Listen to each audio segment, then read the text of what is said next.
Delivery ബോയ്സിനും taxi ഡ്രൈവർമാർക്കും സുരക്ഷാ ബോധവൽക്കരണവുമായി ഖത്തറിലെ ഇന്ത്യൻ എംബസി അപെക്സ് ബോഡിയായ ICBF റോഡ് സുരക്ഷ ഉറപ്പാക്കുന്നതിനായാണ് സെമിനാർ സംഘടിപ്പിച്ചത്. റോഡ് നിയമങ്ങളെക്കുറിച്ച് കൃത്യമായ അവബോധമുണ്ടാക്കുന്നതായിരുന്നു സെമിനാർ. 150-ലേറെ ഡ്രൈവർമാർ പങ്കെടുത്തു.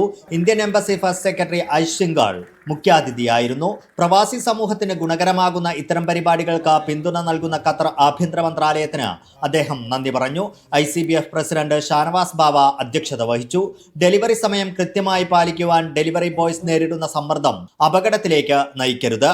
വേഗതയേക്കാൾ സുരക്ഷയ്ക്ക് മുൻഗണന നൽകണമെന്നും അദ്ദേഹം പറഞ്ഞു. ICBF സെക്രട്ടറിയും പ്രോഗ്രാം കോർഡിനേറ്ററുമായ TK മുഹമ്മദ് കുഞ്ഞി സ്വാഗതം പറഞ്ഞു. ഖത്തർ ആഭ്യന്തര മന്ത്രാലയത്തിലെ ട്രാഫിക് ബോധവൽക്കരണ വിഭാഗം officer first lieutenant Hamad Saleem Al Nahab, ആഭ്യന്തര മന്ത്രാലയത്തിലെ community reach out office coordinator Faisal Hudawi, ICBF general secretary Varkey Boban, vice president Deepak Shetty തുടങ്ങിയവർ സംസാരിച്ചു. Media 1 Doha.